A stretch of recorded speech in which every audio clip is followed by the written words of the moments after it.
America, Israel आणि इराणचं युद्ध भडकलेलं असताना इराणमधल्या एका बेटाला अमेरिकेनं हात लावलेला नव्हता. कारण या बेटावर हल्ला केला तर अख्ख्या जगात तेलाचा भडका उडणार आहे. सगळ्या जगाची अर्थव्यवस्था कोलमडेल आणि कदाचित तिसरं महायुद्ध सुद्धा सुरू होण्याची शक्यता आहे. पण ते बेट म्हणजे खार्क. आणि अखेर अमेरिकेनं तिसरा डोळा उघडलाच. नाही म्हणता म्हणता याच खार्क बेटावर हल्ला करण्यात आला. खार्क बेटाच्या भोवती इराणची सगळी अर्थव्यवस्था फिरते आणि जगाची तेलाची व्यापारी रचना.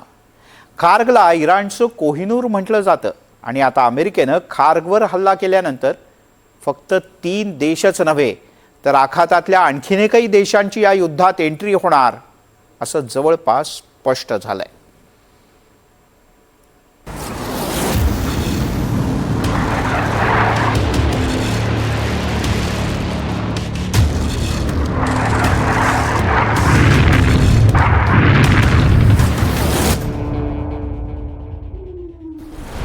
युद्धातला अमेरिकेचा सर्वात शक्तिशाली हल्ला.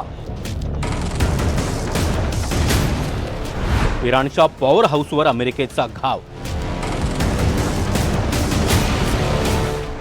खार्क बेटावर हल्ला, युद्ध आणखी भडकणार.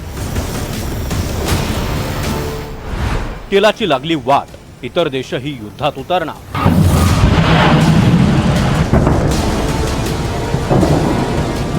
इराणचा जीव कशात असेल तर तो या खार्क बेटात. कारण देशाची अर्थव्यवस्था सांभाळणारं हेच ते तेलाचं बेट खार्क. अमेरिकेनं आता थेट इराणच्या खार्क बेटावरच हल्ला केलाय. अमेरिकन सैन्यानं इराणच्या महत्त्वाच्या खार्क आयलँडवर अत्यंत शक्तिशाली हवाई हल्ले केल्याची माहिती आहे. अमेरिकेच्या युनायटेड स्टेट्स सेंट्रल कमांडने ही कारवाई केल्याचा दावा ट्रम्प यांनी केलाय. या हल्ल्यात बेटावर तैनात असलेलं सगळंच्या सगळं इराणी लष्कर पूर्णपणे नष्ट करण्यात आल्याचा दावाही अमेरिकेनं केला. मात्र बेटावरच्या तेलाशी संबंधित पायाभूत सुविधांना अमेरिकेनं लक्ष केलेलं नाही असंही अमेरिकेकडून स्पष्ट करण्यात आलंय. या संदर्भात डोनाल्ड ट्रम्प यांनी काय म्हटलंय ते पहा. माझ्या आदेशाप्रमाणे अमेरिकन सैन्यानं मध्यपूर्वेच्या इतिहासातला सर्वात शक्तिशाली बॉम्ब हल्ला केला. या कारवाईत खार्क बेटावरची सगळी लष्करी ताकद नष्ट करण्यात आली आहे. मात्र आर्थिक परिणाम लक्षात घेता बेटावरच्या तेलासंदर्भातल्या पायाभूत सुविधांना धक्का लावण्यात आलेला नाही. इराणमधल्या खार्क बेटाला अनन्यसाधारण महत्त्व आहे. इराणच्या उत्तरेकडे पर्शियन आखातातलं खार्क बेट तेल निर्यातीचं सगळ्यात महत्त्वाचं केंद्र आहे. या बेटावरून इराण 90% तेल निर्यात करतं. होर्मुझच्या सामुद्रधुनीपासून 483 किलोमीटरवर हे बेट आहे. या बेटावर दररोज सुमारे 70 लाख बॅरल तेल जहाजांवर लोड करण्याची क्षमता आहे. खार्क बेट हा इराणच्या अर्थव्यवस्थेचा कणा मानला जातो. इराणच्या अर्थसंकल्पातला सुमारे 40% महसूल याच बेटावरून येतो. सरकारी खजिना आणि IRGCच्या सैनिकांचं वेतनही याच बेटावरच्या तेल कारभारातून दिलं जातं. हे बेट इराणसाठी आणि जागतिक तेलाच्या व्यापारासाठी अतिशय महत्त्वाचं आहे. याचं कारण म्हणजे इराण हा जगातील सगळ्यात मोठ्या तेल आणि नैसर्गिक वायूच्या उत्पादक देशांपैकी एक आहे. आत्ताच्या घडीलाही इराणमधनं दररोज सुमारे 15 ते 20 लाख बॅरल तेलाची निर्यात होते आणि या निर्यातीपैकी 90% हिस्सा हा एकट्या खार्क बेटावरनं होतो. हे बेट इराणच्या बुशेहर प्रांतातल्या किनाऱ्यापासून साधारणतः 25 किलोमीटर दूर आहे आणि या भागात इराणनी आपलं सगळं ऑइल इन्फ्रास्ट्रक्चर उभं केलेलं आहे. खार्क बेट हे इराणच्या अर्थव्यवस्थेचं पॉवर हाऊस आहे. यामुळे खार्क बेटावर झालेला हल्ला इराणच्या ऊर्जा व्यवस्थेवरचा घाव मानला जातो आहे.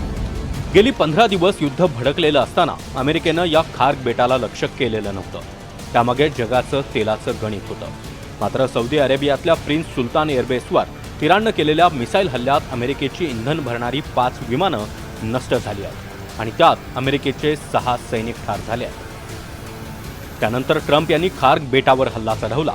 या हल्ल्यानंतर ट्रम्प यांचं जुनं 38 वर्षांपूर्वीचं एक वक्तव्य पुन्हा चर्चेत आलंय. त्यावेळी ट्रम्प फक्त एक व्यावसायिक होते. 38 वर्षांपूर्वी द गार्डियनला दिलेल्या एका मुलाखतीत ट्रम्प म्हणाले होते, पर्शियन आखातातल्या इराणच्या कारवायांना अमेरिकेनं जोरदार प्रत्युत्तर देणं गरजेचं आहे. मी कधी सत्तेवर आलो तर इराणशी अत्यंत कठोरपणे वागेन. आमच्या एखाद्या सैनिकावर किंवा जहाजावर एक जरी गोळी झाडली तर मी खार्क बेटाची पार वाट लावून टाकेन. मी तिथे घुसून ते बेट ताब्यात घेईन. अमेरिकेनं आता खार्गवर हल्ला केल्यानंतर ट्रम्प यांचं हे वक्तव्य पुन्हा चर्चेत आलं. मात्र आता हा संघर्ष फक्त अमेरिका, इस्रायल आणि इराणपुरता उरणार नाही असं भाकीत वर्तवलं जात आहे. खार्गवर हल्ला केल्यानं आंतरराष्ट्रीय बाजारातून दररोज सुमारे 20 लाख बॅरल तेल गायब होऊ शकतं. त्यामुळे ब्रेंट क्रूडची किंमत $150 प्रति बॅरलपर्यंत जाऊ शकते. परिणामी जगभरात गंभीर आर्थिक मंदीची शक्यता आहे. चीन दररोज सुमारे 14 लाख बॅरल तेल इराणकडून घेतो. खार्गवर हल्ला झाला तर चीनलाही थेट युद्धात उतरण्याचं कारण मिळेल. तेलाच्या किमती वाढल्या तर विकसनशील देश एकत्र येऊ शकतात. त्यामुळे परिस्थिती आणखी गंभीर होऊन तिसरं जागतिक युद्ध भडकण्याची शक्यताही वर्तवली जाते आहे. अनेक देशांची अर्थव्यवस्था अक्षरशः कोलमडू शकते. जर इराणमध्ये राजवट बदलली तर नवीन सरकारला कारभार करण्यासाठी जो अर्थपुरवठा होणार आहे तो मुख्यतः तेलाच्या माध्यमातून होणार आहे. आणि त्यासाठी तेलाचं इन्फ्रास्ट्रक्चर जर उद्ध्वस्त केलं तर नवीन राज्यव्यवस्थेला, नवीन शासनालाही सरकार चालवणं अतिशय अवघड जाणार आहे. आणि दुसरं म्हणजे या सगळ्या हल्ल्याचे पर्यावरणावरही गंभीर परिणाम होतील. या सगळ्याचे आखातातल्या तेलाच्या वाहतुकीवर परिणाम होतील. कारण मग इराण देखील अशाच प्रकारे आखातात वेगवेगळ्या ठिकाणी उभ्या असलेल्या जवळजवळ 350 ते 400 तेलाचे टँकर आहेत की जे आता वाहतूक करू शकत नाहीत, पण त्यांच्यावर जाऊन हल्ले करण्याची भीती आहे.